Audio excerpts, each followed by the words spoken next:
Welcome to the Breck Buzz. The show is going to tell you all about what's been happening in the town of Breckenridge town government over the last month or so.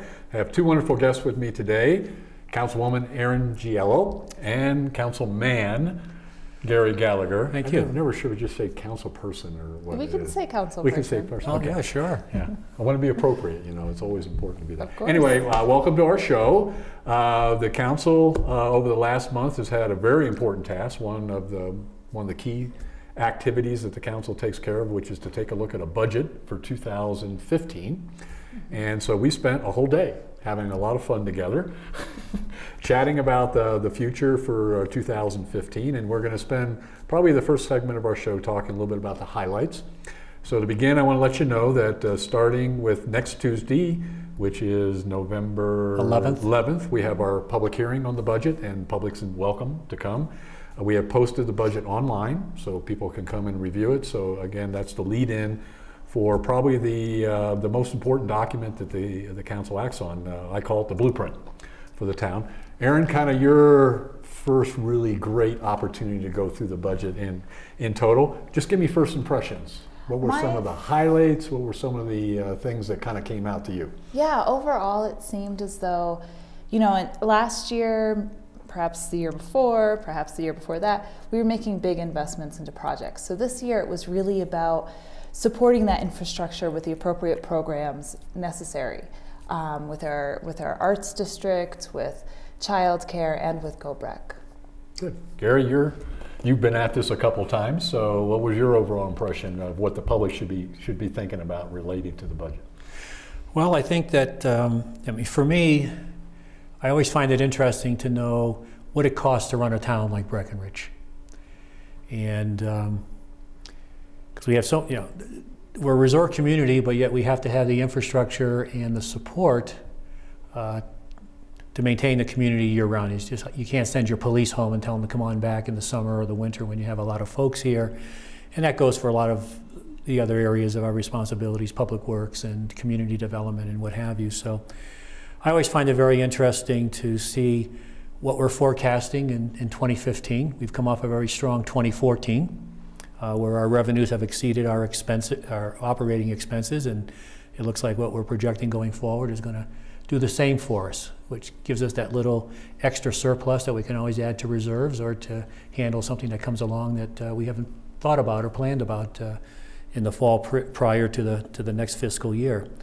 And so for me, it's also understanding, just to pick up on what Erin said, was that you know, going forward, our capital expenditure, our capital improvement plan, I guess we call it our capital improvement plan, you know, it's going to be about $7 million in 2015, seven and a half, and it was probably almost double that in 2014 and toward the end of 2013. So a lot of our big projects are now sort of behind us, and as Erin said, we are really starting to focus now on, it's not only just building something, which we're very good at in terms of infrastructure, and now our arts district and the community center, and we're always looking at the Riverwalk Center in terms of the improvements we can do there, but it's understanding what is it going to cost us to really maintain these facilities in a top-flight fashion. And again, we're very fortunate that the town has been well managed over the years, yourself, Tim, and your staff, that we have the wherewithal and we have the financial fund balances in order to, I think, take the town to the next step, particularly with our new organization, the Breckenridge Creative Arts. Which we'll spend a few minutes on. We'll spend a few minutes on, but in terms of having the ability to support their goals and taking the town to the next level in terms of, you know, performing in creative arts, also that we have sufficient funds to truly continue to market and brand the town through our Go Breck organization. And I think we all really feel that those two organizations are really going to become very powerful. They certainly are using a good percentage of our budget. And so it's very important, not only do we have the right horsepower in place in terms of our leadership, our CEOs for both Go Breck as well as Breckenridge Creative Arts, but that they have the financial resources in order to achieve the goals they've set out. And then we'll have to very carefully measure their results to make sure that we're getting good value for the dollars that we're investing and continue to keep Breckenridge at the forefront. So, you know, to me, that's what I look at it every fall when we sit down. It gets a little easier every fall to understand all the numbers and how one ties into the other, but I think big picture, as you know, as Aaron said, and hopefully I've added something to that, is you know, keeping our eye on the ball. Right. Well, one of the highlights that I always like to point out is we are an $80 million business. When people look at the full budget and everything we do, but the core budget is our general fund. That's the one that operates the town. What's happening in the general fund? What will the public see if they look through the book in terms of any highlights related to the services we provide? That overall it's healthy. That we do a great job managing it. I do know that we moved a few things around regarding childcare, but overall it looks good, and it supports all the great things that we do here. I'm learning still, so I'm still trying to figure out which fund we like to support what program with. The general fund tends to be what we have ongoing. Is that correct, right. Professor all Gagan? Departments, exactly. Yes. So, but pretty flat. But pretty flat, yes. To last year, which was actually a result of the recession, Yes. where we did a lot of reorganizing and cut actually quite a bit of cost at one point in time, and try to do our services at that level. Gary, help me with the water fund, because that's a biggie. We're starting to look at the future. We've been talking a lot about that in the past year. We certainly have, and there's really, I think, two things that we've kind of tried to keep our eye on with respect to the water fund. I mean, over the years, money has been set aside to build up a balance in our water fund, in recognition that at some point in time we were going to need a second water plant. And over the last several years, but certainly it's really picked up its momentum in the last year, Council has decided to move forward with a second water plant for a couple of reasons. One is the water plant that we currently have at the Tarn on the south end of town, I think that was built sometime in the 1970s. It's been well cared for, it's been well maintained, it's delivered, you know, high quality water consistently for the town of Breckenridge. But when something gets that old, it has to be taken down from time to time. It has to be, you know, maintained.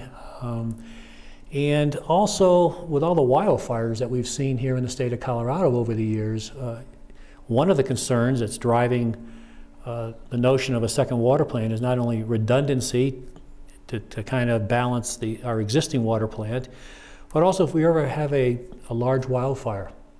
As other communities have seen in Colorado, by the time the ash and all the debris washes down through your watershed, and if it were to go into the Tarn, these facilities are not generally manufactured to be able to remove all that ash and silt, and also to continue to provide, you know, high quality water. So that was another reason that we wanted to look toward a second water plant. And the third is because we have a growing water district. And not only do we want to be able to easily care for the additional water uses in our current water district, but also there could be some advantages to going outside our current water district into the county for those that are on wells that are failing and things of the other nature, and just to continue to be able to provide high quality water in sufficient volumes for the build out of our valley. And so money has been set aside, and in order to build this water plant, we've identified where the intake would be, in other words, where the water would be taken from the Blue River. We have a pretty good indication of where the plant would be and what needs to be done. That's about a $30 million number. And probably we're talking in the neighborhood of, you know, we've got roughly $10 million in water fund balances that could be put in as the equity, and we'd probably be borrowing in the neighborhood of $20 million, financing it over a long period of time, because that really is a fairer way of doing it. So as people are using the water or coming or adding on to the water, they're paying for it over a period of time. Not just our current users are having to pay for it, but everybody's paying for it in a sort of a fair fashion. So as we're doing that, we also recognize, on the other hand, that, you know, water is very, very cheap, and water is very, very dear. There's no replacement for water, and it has been terribly underpriced virtually by every municipal water utility. And the town, being very strong on sustainability and things of this nature being one of our top priorities, we said, as we're approaching this new water plant, we also ought to be thinking about conservation. And so we're proposing, and an ordinance is coming before council, the first reading of an ordinance, I think this coming Tuesday, in which we are proposing to raise the water rates. And at the same time, I don't want to get too deep here into the weeds, but also reducing the amount of water that would be available to a household at, we'll call it the basic rate. Typically now a household will get 12,000 gallons every 60 days. We're looking to move that down to 10,000 gallons. The analysis that has been done by our Public Works Division would seem to indicate that very few people would get trapped in going over the 10 and getting into a higher rate. So those are really the two strategies. One is we need a second water plant. We're moving forward on that. By the same token, we want to encourage conservation through somewhat small adjustments to the water rates. Right, 5%. 5% to the water rates. If somebody is, the tap fees, that will go up at 10% each year for 3 years and then level out again at a 5% rate. And again, this is all in recognition to not only be able to afford the second water plant, but also to encourage the conservation, as well as to keep our fund balances at a very healthy level, because you never know what emergencies or what might be happening down the road. So those are really the three strategies: conservation, the need for a second water plant for a couple of reasons, and maintaining healthy fund balances. And this is phase one, kind of the start of preparing for that future. Yes. Right. Aaron, we talked a lot about the marketing fund. Yes. Very important fund. Is one that we provide funds to the Go Breck organization. Mm-hmm. Council had a lot of discussion about that one. We did. Well, Go Breck came to us and they asked for $500,000, and they have done this in the past. And we find that the $500,000 is an investment in our community and in bringing people here for tourism and during our off seasons to grow our tourism seasons. And so overall, we thought that was a good ask. Now, they got a bonus because I like that phrase. You got a bonus. That's right. They did, because there was $285,000 approximately left over from last year, or from 2014, from the tax. From the lodging tax that we have that provides for our marketing fund as well. So we as a council decided to add the $500,000 on top of the $285,000, with hopes that this would create maybe a reserve, or Go Breck could do things that they haven't been able to do before. We will be seeing or reviewing their plan for that money as well. Right. And that extra money actually became because we had such a great year this year. That's right. We did have a great year. It was an unexpected amount of lodging that occurred. Yes. Yes. So it actually was money was going to stay in the fund anyway. That's right. Right. Good. So another fund, or I should say, I guess it is another fund. We love our funds, don't we? You've set up many of them, Tim. It takes us all years to figure them out, too. Childcare became another topic, and one the council expected to have a lot of debate about. And where's that all at now, Gary? Okay.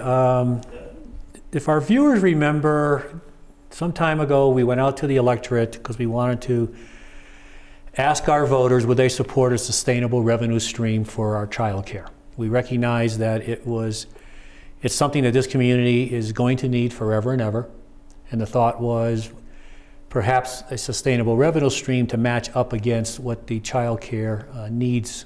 Or they used the word scholarships in the past, and it's probably a bad word. We're really talking about tuition assistance. Because when you use scholarships, everybody thinks, oh my goodness, they're getting 100% scholarship. Tuition assistance is a little different in that it's needs-based. And every family is expected to contribute a certain percentage of their income, up to 15%. Think of it as a copay. Mm-hmm.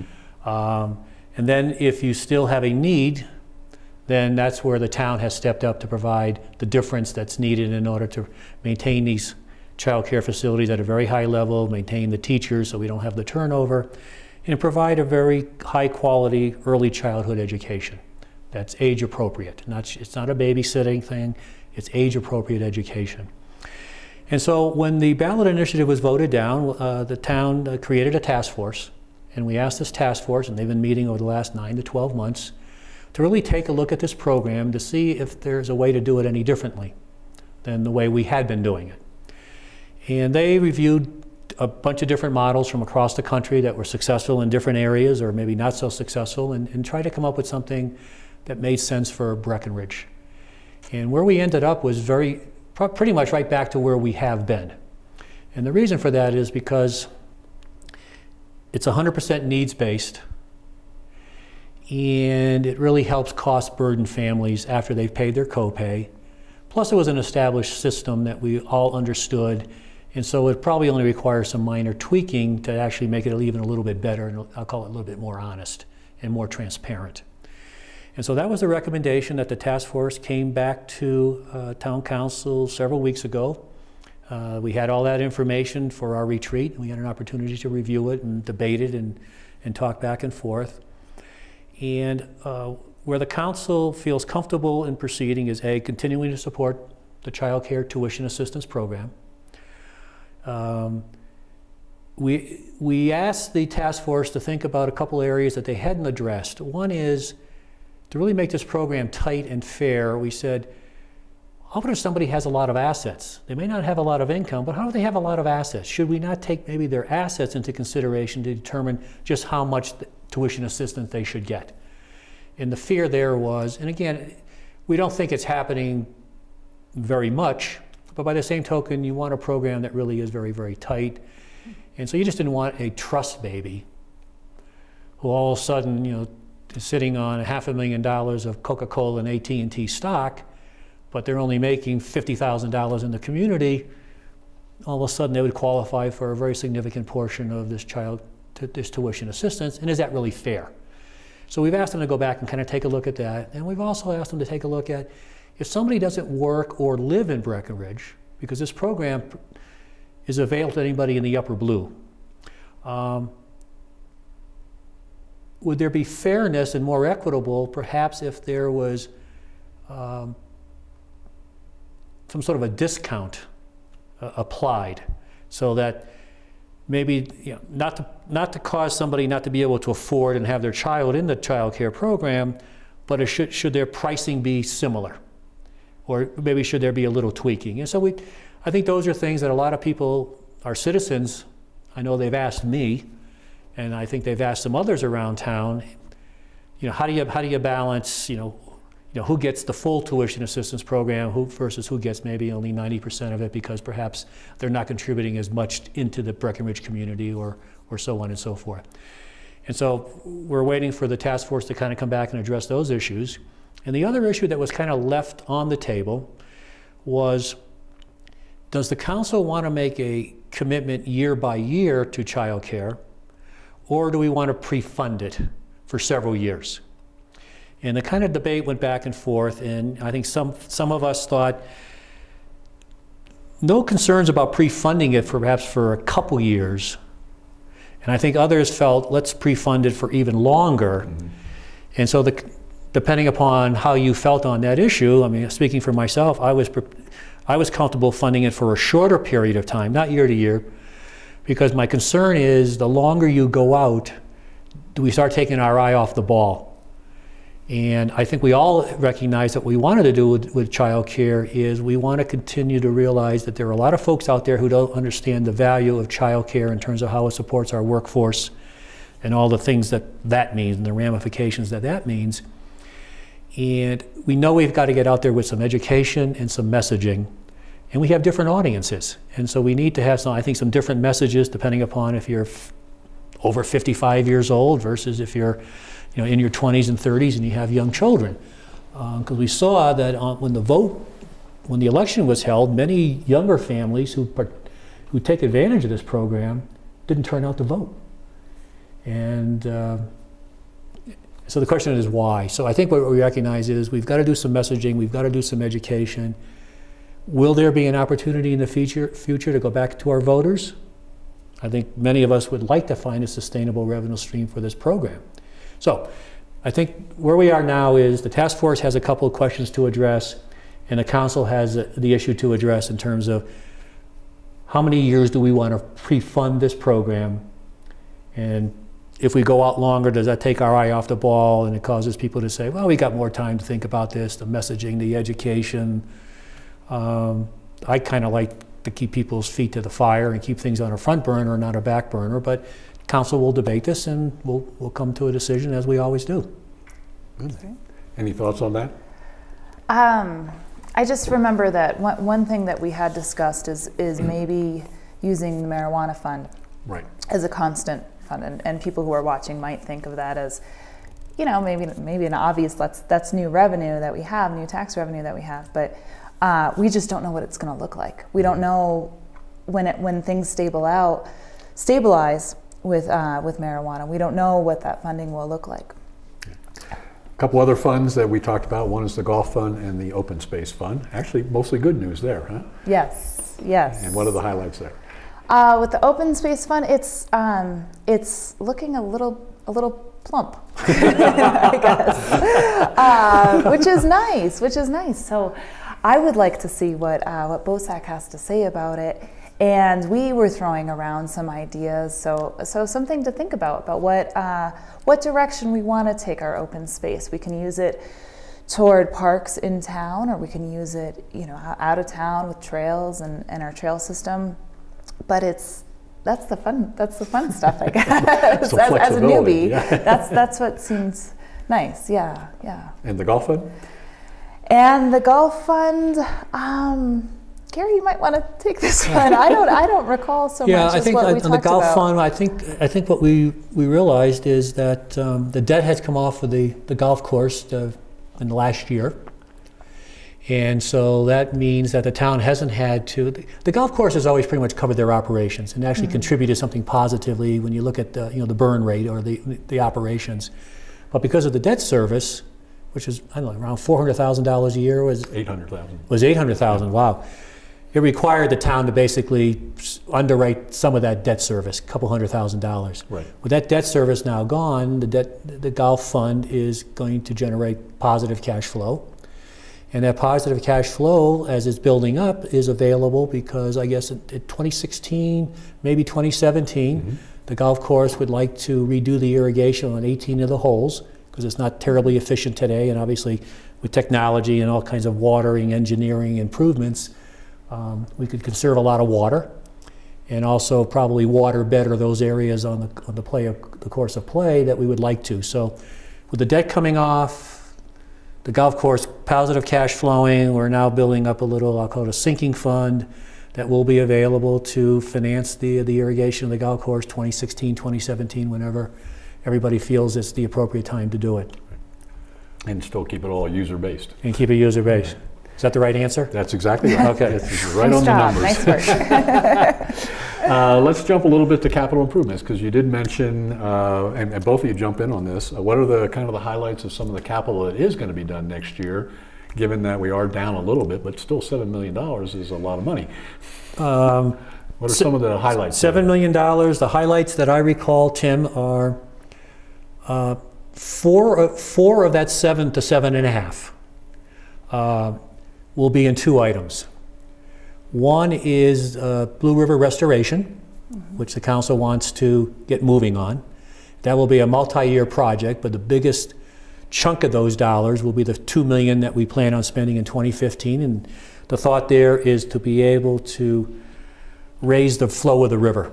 We know now north of Coin Valley Road that when the water starts getting a little bit lower, it disappears. And the town has done certain portions of the Blue River already in order to line it and do whatever work you have to do in order to raise the water level so you're showing water all year round. We'd like to do that north of Coin Valley Road up toward the 4-mile bridge. And again, multi-year project, $2 million scheduled for 2015. The other $2 million that's in the $7.5 million number is a Coin Valley Road bridge. And the council needs to be, I think, brought along on that. I think there are some that are prepared to move immediately and say, yes, let's commit to that. I think there are several others that say we need to be brought along. Let's really understand what it's going to mean as part of the Blue River restoration. or are there alternatives? Are there some less expensive ways in order to do that? But if you accept that both of those projects will occur, that's 4 of the 7. And then you got things like road repair and maintenance. It's like $600,000 a year. We decided to kind of step that up from the reset many years ago when we had to find some savings. So that's like a $600,000 number. We've got about $550,000 in there for heated sidewalks. On the southern sidewalks on Lincoln, Washington, and Jefferson. Very dangerous areas in the winter because they're north facing and they got generally walls or buildings that are adjacent or abutting those sidewalks, and they really ice up. So from a safety point of view, it's over $500,000 in for that. Now you're getting up to about $5 million and change, and then there's some other things that I can't remember. The median. There you go. Ah, beautiful. The median. Beyond what we're doing right now this year. Beyond what we're doing right now, but there is an end in sight. We're going to take the summer of before the peak season in 2015 and after the peak season of 2015 to do that stretch from starting Coin Valley. Is that correct? Yes. And then leading up to town. Right. And that'll be a more simple design with the pressed cement. And then we also have the ice rink roof. Is that correct? Right. Yep. And there was public bathrooms for the park for the park. Undetermined location. The new in-town park. We don't know exactly where they'll be yet, but that's there. And the pump track, correct? Right. In the open. Where there's currently a pump track near the ice rink parking lot, and that will be moved to another location as well. And that'll become parking. Right, but there'll be more parking at least at the ice rink. And I guess there's some utility undergrounding. Right, a continuation that's in that of Public our Works phase project. program. And I guess we're going to start to do some work on the McCain property. That's right, planning. Some planning and some improvements. We're going to be moving some dirt as we have been doing, and then we're also going to start doing a little design work on some of the parks there. And for our rec fan staff, for our rec center fans, we have one little improvement of water slide. There you go. That's right. Yeah, That's right. New water slide. So everybody's getting something. Yeah. And even special projects. Our other category, they're getting a little something also. The Arts District is getting some additional signage. Right. And we're doing some audio lighting upgrades within the Riverwalk Center, another $150,000, $160,000. So town's on fire. Right. That's right. And let's talk a little bit about our special fund. Let's start with BHA. This is the committee you sit on right now, right? Yes. And they have a budget, so we fund that, and they Yes. also got some capital things that they're going to be working on in the coming year. Yes, we are working on restoring the dredge. That's in there. The sawmill project, which is interesting. It's recreating a sawmill from found objects. We've also, we've talked about art in several different areas, but also purchasing some land from the Historical Alliance. Right. Which is nice. So the BHA will be expanding quite a bit. And wasn't there a park also that they were going to work on, by the Briggle House? Yes, Yeah. yes. Right. As well. And then, Gary, you mentioned earlier the arts and culture group, now called the Creative Arts, which we will be providing. They're substantially upping the role and their mission for the coming year after building all these great buildings that they're now occupying. Yeah, this new group, this new board, headed by Rob Wolf, the CEO that we hired back in January of this past year, are responsible not only for the recently completed Arts District, but also for the Riverwalk programming and marketing and operating of the Riverwalk Center, the Speakeasy, the Old Masonic Hall that's under construction right now, and ultimately the Backstage Theater, the Breckenridge Theater. That will be undergoing a $2 million renovation starting sometime next year. So there's quite a few town-owned assets that will be, with this new organization will be asked to basically promote, market, program, and operate. And as a result of that, the budget for this new organization is a little over $2 million. And that is to support some enhanced programming, whether it's going to be some concerts, it's going to be some film, it's going to be some lecture series, as well as continuing a lot of the workshop programs in the new arts district. Part of their budget will go toward marketing. Now we have Breck doing we call it the branding of the town, but their job, Breck, is really to get people interested in coming to Breckenridge. This Breckenridge Creative Arts organization, their role is going to be to sort of sub-brand and market all of the things, all of the creative activities and programs that somebody can take advantage of when they do come here to Breckenridge. And this new organization, we'll call BCA, we all like acronyms, works very closely with the Breckenridge Music Festival, the National Repertory Orchestra, Breckenridge Film Festival, the Backstage Theater, the Public Arts Commission, and the Heritage Alliance, in order to kind of get their messaging out as well. But we're trying to do it under a singular umbrella so that it is more focused and it can be focused where it needs to be focused, whether it's social media, whether it's hard collateral materials, whatever it might be. So this organization has created a very aggressive set of goals for this coming year, 2015, rolling into 2016. As you said, Tim, the budget really has gone up almost $1 million, but as part of Rob's budget, he's assuming that he can generate about $500,000 in revenue. If he's successful, then the town's budget steps up about $500,000 for 2015. If the organization is not successful, the expenditures will be there, and then it could be closer to $1 million. So this is a big commitment. I look at it as it's R&D. We've got these facilities now. We really want them to be run professionally and managed professionally and programmed professionally. The next year or two, I think these are R&D dollars, and we'll be very careful to benchmark and set the measurements in terms of, is this money well spent?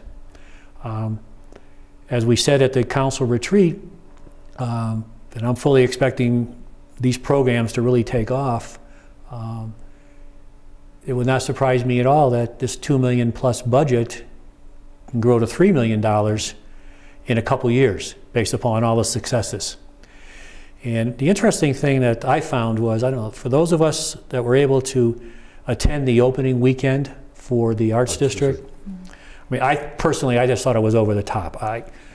And when I was talking to Rob Wolf, our CEO, he looked at me and he smiled and he says, "Gary, that's nothing. That is nothing in terms of what we're going to be able to produce here with the assets the town has given us to work with. This is just a marvelous community. You know, a fun, family-oriented mountain resort community, down to earth." He goes, "You've seen nothing yet." So he has set high goals for himself. Those of us that are on his board, we're saying, fine. These are the high bars that you and we are setting, and go for it. So we're all very excited. It could be an exciting year. Yeah. It's going to be a heck of a year. It really is going to be, Tim. And he's even talking about bringing in an international arts festival that would run for 2 to 3 weeks. Because where he was in Ann Arbor, that's where he made his name and made his reputation. An international festival that ran like 3 straight weeks with national as well as international artists and performers and crafts and everything like that. And this is one of the big activities that he is scheduling, and the board is supporting him on for this coming end of summer.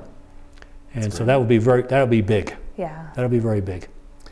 Well, we've given you a couple of quick highlights about the budget, so you can see it's a lot of stuff. Yeah. So again, we'd like to remind you about the upcoming public hearing coming up next Tuesday on the 11th, and the budget is online, and we're going to take a quick break, and we'll give you a couple other highlights of what's been happening. Welcome back to the Breck Buzz. We've just been talking about the proposed 2015 budget. Now we're going to go on to a few other highlights of what's been happening. Probably the biggest is an upcoming special election. That's right. So on December 9th, we're going to ask the voters to come out and do what?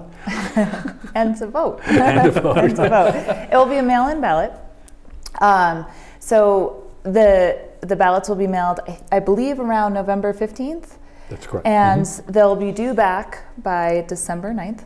And it will be asking viewers like you, our locals, to vote on whether or not they essentially want marijuana stores on Main Street. And there will be some restrictions, and a few of those restrictions are included in the question. But essentially, it's if you want marijuana retail stores on Main Street, there's one of the restrictions is that it's limited to 5. They won't be on the ground floor, and they won't be within a certain footage of schools. So that's essentially the question, and it's an advisory question, which means that the council will take this vote into consideration about whether the town allows retail marijuana shops on Main Street or not. Now, one of the reasons for this is because moving forward, if we wanted to change, or if we learn from the experience of having retail marijuana stores on Main Street, if we learn from that experience, then we can change it. You know, we can be pretty flexible and learn from what we've done in the past. So that's one of the reasons why it's an advisory, but we do really value the opinions. And I don't know what else to add about it. The mail-in election is very similar to what we just went through. Mm-hmm. So there's no real news there. Nope. But do you have anything else to add to that? Not really. It's a very important issue the council has struggled with, and now asking the public to help them a little bit with some advice. Yeah. So great. So December 9th, be looking in your mailbox for your ballot. Sorry. Related to marijuana, the council talked a little bit about a program to start addressing potentially the exposure to kids. And this was from the Healthy Initiatives group. But what is this all about, Gary? Yeah, this is a group. I guess they call it Healthy Futures Initiative mm-hmm. now. Kind of a strange name. Hard for me to keep that one in my memory. But anyhow, it used to be SPA as a. I guess it also used to be Drug-Free Community Coalition, which was formed many years ago in order to educate young people, in particular, in terms of the dangers of substance abuse. And I think at that time it was a lot more probably focused toward alcohol. And subsequently, with the legalization of recreational marijuana sales, the group has sort of, I call it, reformed itself, has a new name. And what its purpose is to do is to create a comprehensive multimedia program that will go out across the county, excuse me. And the population that it would attempt to address is everything from very young children, preschool, up through seniors, to include our visitors and guests. It would be it's scheduled to be like a 5-year program, and they're looking for buy-in not only from the towns here in the county, but also the county themselves, and many other organizations like FERC and others that come across individuals who can get themselves into trouble because they've just, again, substance abuse, whether it's alcohol, whether it's now drugs and marijuana.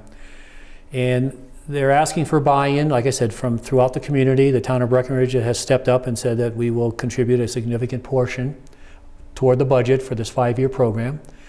And over the 5 years, they hope to do a couple things. In the first year or so, it's really going to be to kind of get the brand and the marketing out there, so everybody kind of understands, kind of come up with a theme, something that's catchy for the kids, do hard collateral materials, just kind of get people very aware of it. And sort of the middle years of this 5-year program, that's when they really will be doing the assessment in terms of collecting the data, looking to see if the numbers are moving in the right direction. Whatever measurement yardsticks they come up with to determine success or failure of the program, by that time they'll start having an opportunity, because they'll have had a little history, to really start tracking the success. And then in the later years of the program will be to kind of report out these successes and hopefully would set it up if there are demonstrable successes and the program really seems to be working, then obviously they'll come back for a continued ask of budget dollars in order to continue the program. So again, targeting a very broad population from the very young to the very old, as well as our visitors. And really making this something very highbrow, something that everybody throughout this county will recognize and understand why they're doing it and how they're doing it. And like anything else where you're spending dollars, you've got to have your yardsticks to measure back against in terms of these dollars well spent. Are you getting a decent ROI? However that ROI is determined. It doesn't have to be dollars. It can just be many, many other metrics, and these are the kind of things that will get developed out. Right. And this comes from the money that we collect from the marijuana sales. That's correct. It was one of the purposes, right? One of our requirements, yes, Right. by our voters. So, good. Great use of money to That's be right. both prevention along with Yeah. what But else I we also do. thought that it was interesting that they include parenting classes in English and in Spanish. So, yeah, as Gary was saying, coming at the problem from all sides. Yeah, I think one of the other things that they talked a little bit about is the packaging of the, particularly the edibles, which is a real concern. That's right. That's right. I know that there's a lot of talk around Halloween too, and I haven't heard anything Nothing happen bad, there. thank goodness. But yes, yeah, making sure that candy is properly labeled, and knowing where it is in your household, and treating it like alcohol, essentially. Right. So the kids don't inadvertently That's right. chew on something. Aaron, another one we started talking about, it seems like everything's related to marijuana or smoking or something. Yeah, okay, we know where you're going now. But the new fad is these e-cigarettes, the vapor theft. The council Right. had some discussion about that too, huh? Right, because that needs to be addressed. Just because it's a tobacco product, because it's a new sort of, it's not exactly smoke, it's vapor, so it does need to be treated differently than tobacco, or at least it needs to be readdressed, which we all talked, and I believe that, we'll be going to first reading about e-cigarettes, that the council was pretty much in agreement, I think across the board, to treat e-cigarettes similar to tobacco products, so that you couldn't smoke e-cigarettes in restaurants, in public places, essentially, indoor public places. Now, outdoor public places, we also talked about, Right. with any kind of tobacco product, I believe, well, any smoking tobacco product. We discussed about prohibiting tobacco products in parks, around bus stations, around schools, and I don't. Potentially the decks around the restaurants. Oh, the decks, that's right. In front of businesses. Right.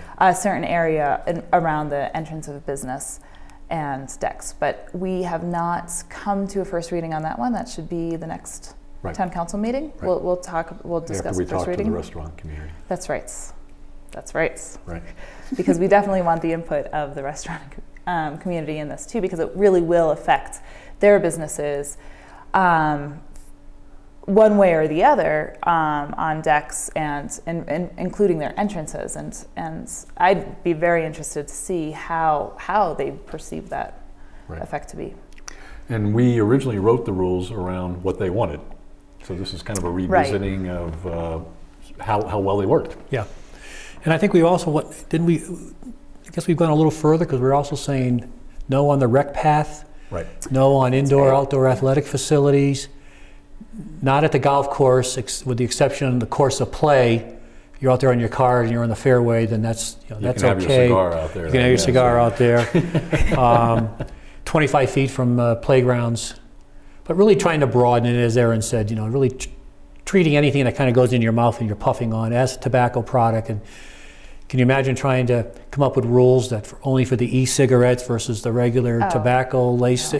So the council just said, let's dump them all together, and let's just have sort of a consistent, common ordinance or policy with respect to that. And as you said, the entryway one is where we, because I think you were the one that said it, Aaron. You said, gee, if they were limited, we couldn't do it within 15 feet of an entryway, then all of Main Street would be excluded. So that was a good thought. And the thought was, let's go back and ask our businesses, what do they think? What do they think about that? Because, but a couple communities are looking at that.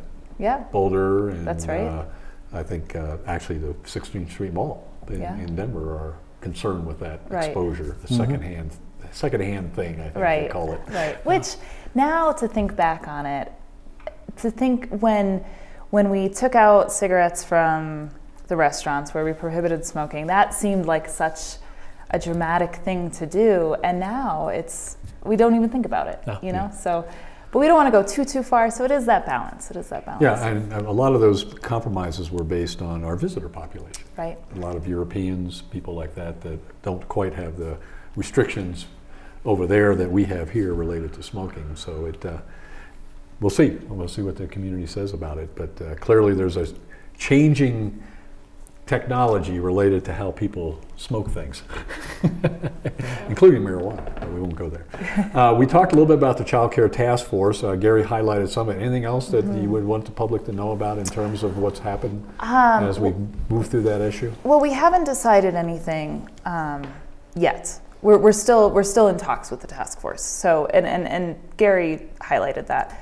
But one of the things that they are talking about, which I am on board with, is having a person by the town who represents the town going through these scholarships that are dedicated, just what Gary said, to evaluate assets. But that would be a full-time person, and they can also evaluate the child care centers. Now, I think that they're doing a great job, but maybe a different point of view might offer something else up to make sure that these facilities are really running efficiently and the best that they can from a financial standpoint. Right. And this individual will also be able to ensure that, because I think one of the things that came out of the task force is common budgeting, common formats, so that when you look at each one of our 4 facilities, you're seeing the same budgeting format. Right. And also perhaps to tighten up things like central purchasing, some sort of central administration. Personnel, potentially. The kind of things that truly can be shared, where perhaps in the past they cared not to share those, because everybody likes to have their own silo. But I think if we're spending taxpayers' money, and we heard from a lot of taxpayers when they voted this down, for whatever reason, we have to be cognizant of the fact that there's a big population out there that just doesn't believe the same way we do at Town Council right now in terms of supporting the child care. So I think it's very important that we do everything we can from a business perspective to really make it very, very tight. And that's central purchasing, central administration, common budgeting formatting, checking, make sure no one's abusing the system and taking advantage of it, and kind of get those issues off the table so you don't get poked at, and really be able to focus on really the important things, how important the local workforce is, really what it does for the community. If we didn't have the local workforce here and the quality of our service started falling off, would that affect our visitation?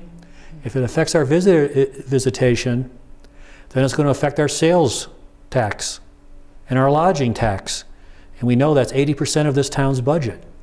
And if we want to continue to offer everything that we do in terms of our programming and our events and our infrastructure and blah, blah, blah, if we start losing it on the sales and lodging tax side, which is it's a possibility, you don't know, but you're not going to know until after the fact, and then it's too late because you've lost your customer, and to get them back is ridiculously difficult. Where are we going to get the money to run the town when we start losing it on sales tax? Real estate taxes. Do people want to see their real estate taxes go up? I don't think so. I think we'd like to see our guest paying it through sales and lodging, not we who live here year-round or own property here having to pay it through the real estate tax. So one needs to think through several levels to realize what the ramifications could be on the downside. Right. It goes back to one of our core visions, the community That's character. Right.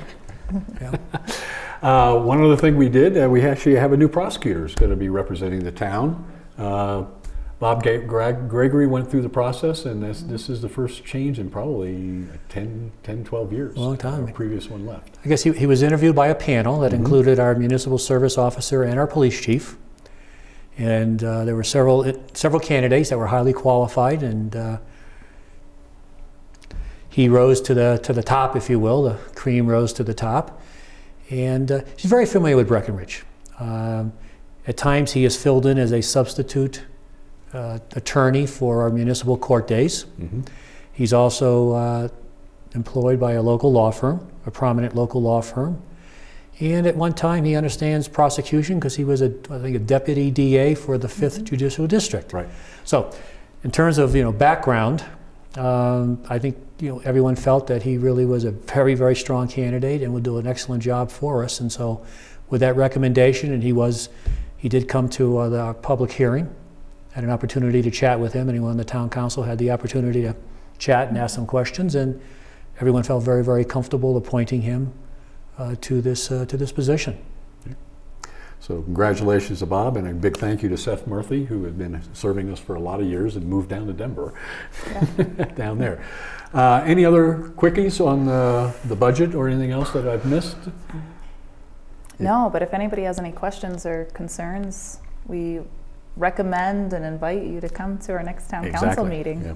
Very, and it's always it's probably the most important, as I indicated, the most important thing that the council does every year is to set up what we're going to pay for and how we're going to do it. So, and there will be 2 readings of the ordinances, so we have 2 opportunities in November for folks to come forward, and certainly staff is always available along with the council to weigh in. And I would just like to add, Tim, if I may, that for those of you who are Breckenridge voters, please come out and vote on December 9th. We really are looking for the community's feelings and thoughts on this particular recreation sales of marijuana in our downtown area, and the council has struggled mightily with this issue for many, many, many months, and we finally made a decision that we thought it would be very, very helpful on this issue if we could get the community's input to help direct and advise us. And that's what we're looking for, and so please come out and vote.